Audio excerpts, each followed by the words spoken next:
Hello my dear student, today we are going to study about polynomial. आज की class हम शुरू करने जा रहे हैं क्लास 9 का पॉलिनोमियल चैप्टर। ये चैप्टर काफ़ी इंपॉर्टेंट है। बहुत सारे स्टूडेंट को ये चैप्टर समझ में नहीं आता है।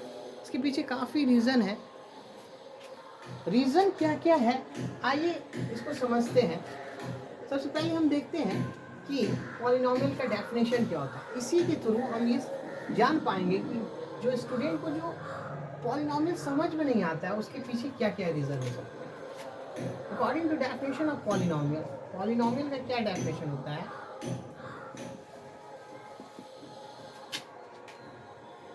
An algebraic expression, an algebraic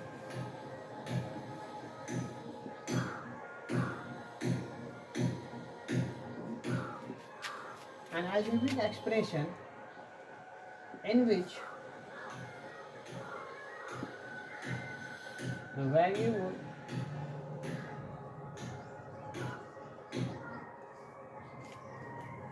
involved have on non-negative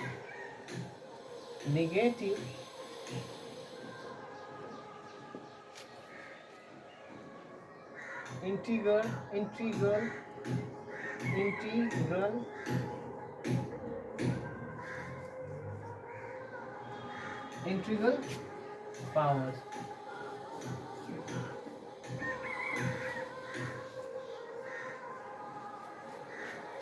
वैसा एल्जेब्रिक एक्सप्रेशन जिसमें वेरिएबल का जो पावर होगा वो नॉन निगेटिव इंटीग्रल होगा, वही को क्या कहेंगे? पॉलिनोमियल। अच्छा, मैंने कहा था कि हम इसके थ्रू ये जान पाएंगे कि क्या क्या रीज़न हो सकता है स्टूडेंट को पॉलिनोमियल समझ में नहीं आया। जो पॉलिनोमियल जो चैप्टर नहीं समझ में आ पाता है, इसके पीछे क्या क्या रीज़न हो सकता है।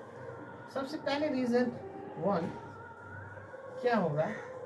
हो सकता यहाँ पे जो इसका जो डेफिनेशन है पॉलिनोमियल का, तो यहाँ पे कौन कौन सा वर्ड यूज़ हो रहा है? यहाँ पे एक वर्ड यूज़ हो रहा है एल्जेब्रिक एक्सप्रेशन। अच्छा, फिर यहाँ पे वेरिएबल यूज़ हो रहा है और यहाँ पे नॉन निगेटिव इंटीग्रल पावर। सबसे पहले बात करते हैं एल्जेब्रिक एक्सप्रेशन। हो सकता है स्टूडेंट को समझ में नहीं आया हो कि एल्जेब्रिक एक्सप्रेशन कहते किसे। एल्जेब्रिक एक्सप्रेशन होता क्या है, या फिर एल्जेब्रिक एक्सप्रेशन और एल्जेब्रिक इक्वेशन में डिफरेंस क्या होता है, ये नहीं समझ में आया हो। क्या होता है एल्जेब्रिक इक्वेशन और क्या होता है एल्जेब्रिक एक्सप्रेशन, वो समझ में नहीं आ रहा हो।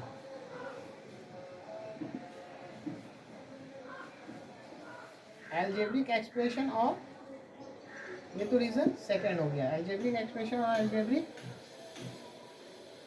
इक्वेशन में क्या डिफरेंस है? रीजन थर्ड ये हो सकता है कि वेरिएबल यूज हुआ है, वेरिएबल नहीं समझ में आ रहा हो। जो स्टूडेंट पॉलिनोमियल चैप्टर पढ़े होंगे उसको वेरिएबल और कांस्टेंट के बारे में पढ़े होंगे, तो हो सकता है वेरिएबल नहीं समझ में आ रहा हो। वेरिएबल किसे कहते हैं? अच्छा, कांस्टेंट और वेरिएबल दोनों क्या होता है, दोनों में क्या डिफरेंस होता है, ये भी नहीं समझ में आ रहा हो।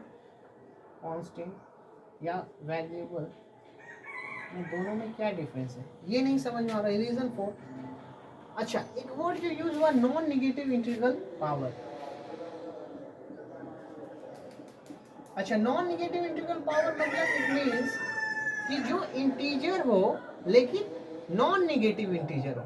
अच्छा, अब यहाँ पे इंटीजर जो यूज हुआ, रीजन 5 कि हो सकता है उसे इंटीजर समझ में नहीं आ रहा हो कि इंटीजर का मतलब क्या होता है, इंटीजर किसे कहते हैं।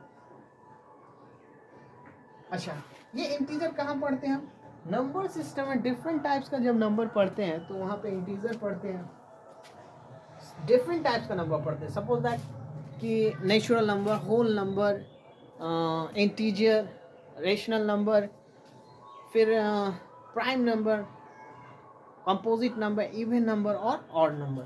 डिफरेंट टाइप का नंबर, हो सकता है इंटीजर नहीं समझ में आ रहा हो।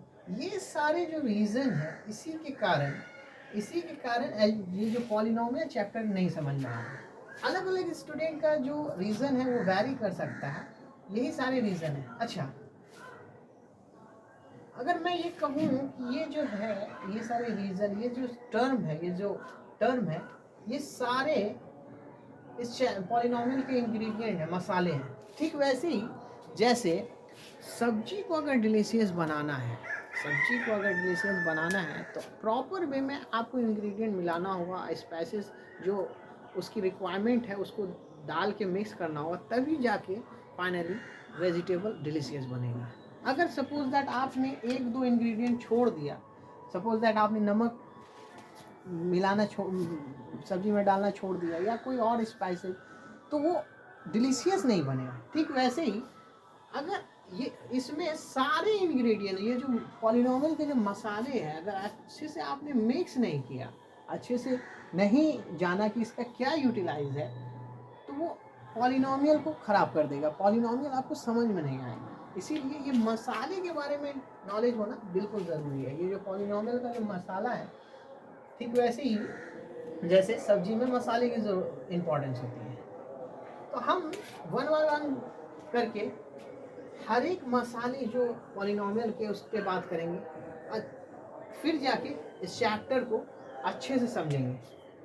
इस सबसे पहले अगर आप चैप्टर शुरू करें हम, तो इस चैप्टर के लिए जो रिक्वायरमेंट होगी, जो चीज़ को हमें चैप्टर से पहले आना चाहिए, वो क्या है कि डिफरेंट टाइप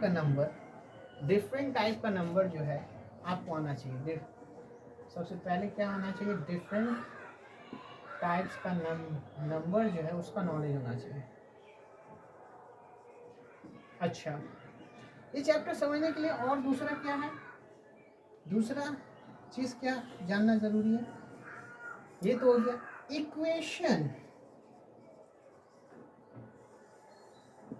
इक्वेशन और एक्सप्रेशन में क्या डिफरेंस है, ये जानना ज़रूरी है। इक्वेशन क्या होता है और एक्सप्रेशन क्या होता है, कांस्टेंट क्या होता है, तीसरा क्या जानना ज़रूरी है कि कांस्टेंट क्या होता है और वेरिएबल क्या होता है। सबसे पहले डिफरेंट टाइप्स का नंबर का नॉलेज होना चाहिए, फिर इक्वेशन और एक्सप्रेशन में क्या डिफरेंस है, कांस्टेंट और वेरिएबल क्या होता है, तभी और जो भी इम्पॉर्टेंट जो टर्म है वो तो मैं मतलब मेंशन करूँगा ही, लेकिन सबसे पहले जो है आपको डिफरेंट टाइप्स का नंबर का नॉलेज होना ज़रूरी है। अगर आपको डिफरेंट टाइप्स के नंबर में प्रॉब्लम हो रही है कि कौन सा नंबर को क्या कहते हैं और वो नंबर जो है वो डिफाइन कैसे होता है, तो इससे रिलेटेड मैं वीडियो बना रखा हूँ।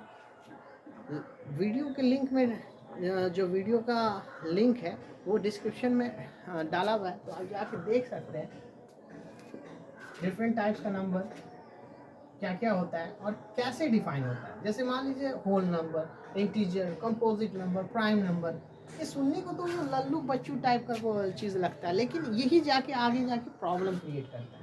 तो आपको शर्माने की ज़रूरत नहीं है, पढ़ना आपको है, तो आपको ये सारे डिफरेंट टाइप्स का नंबर का आइडिया होना ज़रूरी है। ये तो हो गई कि पॉलिनोमियल को समझने के लिए ये सारे मसाले की ज़रूरत पड़ेगी, तभी जाके आप पॉलिनोमियल के अच्छे वेजिटेबल को बना सकते हैं। मतलब कहने का मतलब ये है कि चैप्टर को आप समझ सकते हैं। अब हम बात करते हैं, ये जो अलजेब्रिक एक्सप्रेशन है मैंने ऐसे सिंपली लिया था डेफिनेशन, इसको पूरा अच्छे से मतलब जिस तरह से पोस्टमार्टम करते हर एक पार्ट का डायग्नोसिस करते हैं, सारे पार्ट के बारे में पढ़ेंगे पॉलिनोमियल के। तो चलिए शुरू करते हैं पॉलिनोमियल का ऑपरेशन।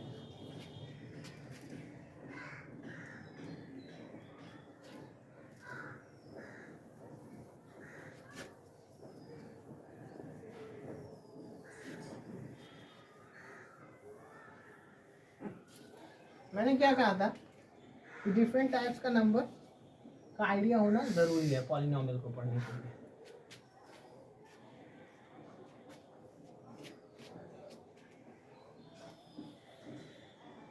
पॉलिनोमियल उसके बाद क्या फिर क्या पढ़ेंगे, कांस्टेंट और वेरिएबल। सिंपली बात कर लेते हैं हम सबसे पहले इंटीजर की।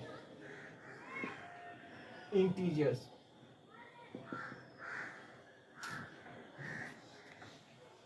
All natural number, negative of natural number और जीरो को क्या कहते हैं, इंटीजर। ऑल नेचुरल नंबर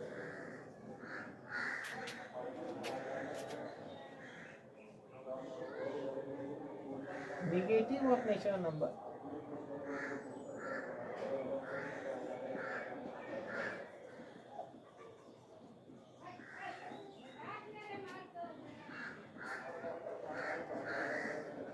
और जीरो, ये सारी को क्या कहते हैं हम, इंटीजर। इसके बारे में, इंटीजर के बारे में मैंने एक सेपरेट वीडियो बना रखा है, तो उसको चाहें तो आप जाके देख सकते हैं। सारा नेचुरल नंबर, और नेचुरल नंबर के आगे में जो निगेटिव साइन लगा देंगे तो वो निगेटिव नेचुरल नंबर हो जाएगा। जैसे 1 2 3 4 5 6। अच्छा, निगेटिव नेचुरल नंबर का मतलब क्या है, आगे में साइन निगेटिव लगा देंगे, -1 -2 -3 -4 -5 -6 अप टू इंफिनिटी। अच्छा, जीरो, ये सारे क्या कहलाएंगे, इंटीजर। ये सारे क्या कहलाएंगे, इंटीजर। अच्छा, ये तो हो गया इंटीजर की बात। ये वाले क्लास में मैं काफ़ी डिटेल में नहीं जाऊंगा इंटीजर वाले टॉपिक पर, इसीलिए बस इतना ही जानना है कि all natural number, negative of natural number और जीरो को क्या कहेंगे, इंटीजर। अब बात कर लेते हैं कांस्टेंट। कांस्टेंट क्या होता है, पॉलिनोमियल को समझने से पहले कांस्टेंट को समझना जरूरी है। कांस्टेंट क्या होता है, कांस्टेंट क्या होता है,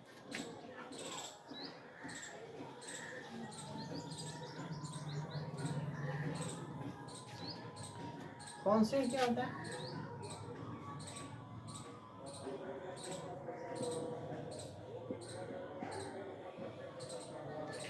a symbol having fixed numerical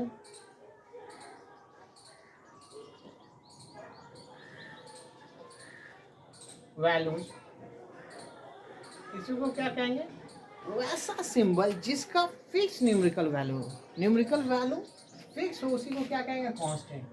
अच्छा, variable, variables, a symbol, a symbol may be assigned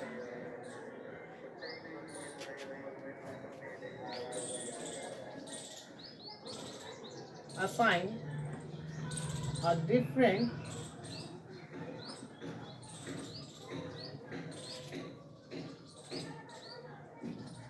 numerical value. वैसा सिंबल जिसका हम निर्धारित कर सके अलग अलग डिफरेंट वैल्यू, उसी को क्या कहेंगे हम, वेरिएबल। वैसा सिंबल जिसका न्यूमेरिकल वैल्यू फिक्स्ड हो। इसको एक एग्जांपल के थ्रू समझते हैं। Suppose that we know that circumference, we know that circumference जो होता है सर्कल का, वो क्या होता है, सर्कमफेरेंस ऑफ द सर्कल क्या होता है, C = 2πr, सर्कमफेरेंस = 2πr। यहाँ पे जो कांस्टेंट जो है वो पाई और 2 है, पाई और 2 आर कांस्टेंट।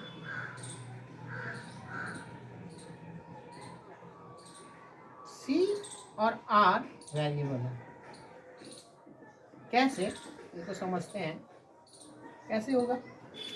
जैसे जैसे आप आर का वैल्यू चेंज करेंगे, मान लीजिए आप 2 सेंटीमीटर डालते हैं तो यहाँ पे जो सरकमफेरेंस का वो वैल्यू वो चेंज हो रहा होगा, आर भी चेंज कर रहे हैं सर, और सरकमफेरेंस आर के साथ सरकमफेरेंस भी चेंज हो रहा है, वैरी कर रहा है, अलग अलग डिफरेंट वैल्यूज दे रहा है अलग अलग वैल्यू पुट करने पे। तो ये क्या है, ये जो इसका जो वैल्यू है सरकमफेरेंस का वो चेंज हो रहा है आर के साथ। अच्छा, लेकिन ये जो 2 का और पाई का जो वैल्यू वो चेंज नहीं हो रहा है, 2 पाई सेम है। अगर आप suppose that r equal to 5 centimetre लिखते हैं, इफ r क्या दिया हुआ है 5 सेंटीमीटर, तो सरकमफेरेंस क्या हो जाएगा 2 pi r equal to 2 pi into 5, तो क्या हो जाएगा 10 पाई, ये सरकमफेरेंस आ रहा है।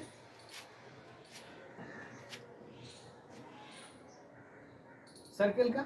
अच्छा, आप ऐसे ही वैल्यू चेंज करते जाए आर का, तो सरकमफेरेंस का भी वैल्यू चेंज होते जाएगा, लेकिन 2 पाई चेंज नहीं हो रहा है। इसीलिए मैंने क्या कहा था कि जो वैसा सिंबल जिसका न्यूमेरिकल वैल्यू जो है वो फिक्स रहे, चेंज ना हो, तो वही को क्या कहेंगे,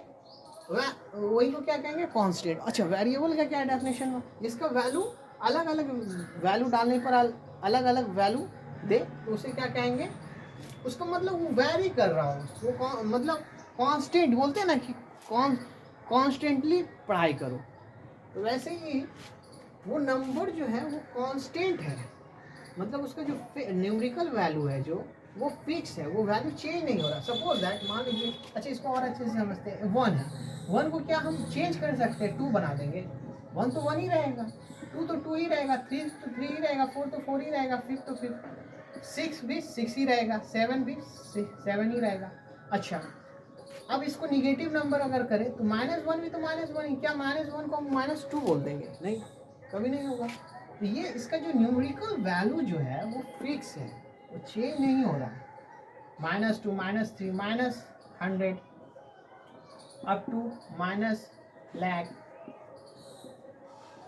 अच्छा, तो अलग अलग टाइप का जो नंबर है, प्राइम नंबर है, odd number, even number, composite number, ये सारे ये जो क्या है, ये क्या है, कांस्टेंट है। नेचुरल नंबर, रेशनल नंबर, ये सारे क्या है, कांस्टेंट है। इसका जो न्यूमेरिकल वैल्यू जैसे 1/2 रेशनल नंबर है, रेशनल नंबर है। फ्रैक्शन भी कांस्टेंट है, उसका भी वैल्यू चेंज नहीं होगा, रेशनल नंबर, ठीक। अच्छा, इरेशनल नंबर भी हो जाएगा क्योंकि उसका वैल्यू तो चेंज नहीं हो रहा, जैसे -√3, तो इसका वैल्यू थोड़ी चेंज हो रहा है, √3 का रूट वैल्यू जो है √3 ही रहेगा, वो चेंज थोड़ी होगा। अब इसको हम थोड़ी बोल देंगे कि √4 के इक्वल है, ऐसा तो नहीं हो सकता। इसका जो न्यूमेरिकल वैल्यू वो फिक्स है, लेकिन यहाँ पे क्या है कि सरकमफेरेंस का वैल्यू चेंज हो रहा है, लेकिन 2 पाई का वैल्यू जो है वो फिक्स है, चेंज नहीं हो रहा। इसीलिए 2 और पाई जो क्या है वो कांस्टेंट है, और सी और सरकमफेरेंस और रेडियस जो है सर्कल का वो क्या है, वेरिएबल है। इसको और एक एग्जांपल से थोड़ा अच्छे तरीके से समझते हैं। सपोज दैट एक इक्वेशन है y = 2x, ठीक, y = 2x, जैसे जैसे x का वैल्यू मान लीजिए पुट करते हैं वो x = 1, तो y का वैल्यू क्या हो जाएगा, x = 1 पे y का वैल्यू क्या होगा, 2 × 1, y = 1 2। अच्छा, x के वैल्यू x जैसे ही हम पुट करते हैं x = 2, तो y का वैल्यू क्या हो जाएगा, 2 × 2 मतलब 4, y का वैल्यू क्या, x = 3 करते तो y का वैल्यू क्या हो जाएगा, 2 × 3 मतलब y = 6। जैसे जैसे x का वैल्यू चेंज कर रहे हैं तो y क्या चेंज हो रहा है, तो यहाँ पे ये जो है ये y क्या है, वेरिएबल है। अच्छा, x भी वेरिएबल है क्योंकि x को भी चेंज कर रहे हैं। यहाँ पे 2 जो क्या है, ये कांस्टेंट है, ये वाला कांस्टेंट है, ये वाला वेरिएबल है, x और y दोनों वेरिएबल है। जब हम पॉलिनोमियल को अच्छे से समझेंगे, स्टार्ट जब करेंगे कि अलजेब्रिक एक्सप्रेशन और इक्वेशन, तो उसमें पूरा डॉट जो है वेरिएबल और कांस्टेंट का वो क्लियर हो जाएगा। आज के लिए बस इतना ही। नेक्स्ट जो क्लास स्टार्ट होगा उसमें जो हम पढ़ने वाले हैं वो क्या पढ़ेंगे कि इक्वेशन और एक्सप्रेशन में क्या डिफरेंस है, अलजेब्रिक इक्वेशन और एक्सप्रेशन में क्या डिफरेंस है। थोड़ा सा रिकॉल कर लेते हैं कि हमने सबसे पहले क्या पढ़ा। सबसे पहले हमने ये जाना कि अलग क्या क्या रीज़न होता है जो स्टूडेंट को पॉलिनोमियल समझ में नहीं आता है, कौन कौन बेसिक कॉन्सेप्ट है जिसको जानने के बाद तभी आप पॉलिनोमियल को समझ पाएंगे। तो उसमें क्या क्या रीज़न आया था कि डिफरेंट टाइप का जो नंबर है उसके बारे में आइडिया होना ज़रूरी है। और अच्छा, उसके बाद कांस्टेंट और वेरिएबल में डिफरेंस, कांस्टेंट क्या होता है, वेरिएबल क्या होता है, उसको जानना ज़रूरी है। फिर नेक्स्ट में हम जो अगला रीज़न जो है, जो जिसके नहीं जानने के बाद जो नहीं समझ में आता है चैप्टर, वो क्या है कि अलजेब्रिक एक्सप्रेशन और अलजेब्रिक एक्सप्रेशन में क्या डिफरेंस होता है। दोनों अलजेब्रिक एक्सप्रेशन होता क्या है और अलजेब्रिक इक्वेशन होता क्या है, ये इसके बारे में आइडिया होना ज़रूरी है। अच्छा, फिर कांस्टेंट क्या होता है, वेरिएबल क्या होता है, और फिर जैसे चैप्टर चलता है उसको स्टार्ट करेंगे और न्यूमेरिकल सॉल्व करेंगे और फिर एंजॉय करेंगे। So be happy, utilize your time and enjoy your life.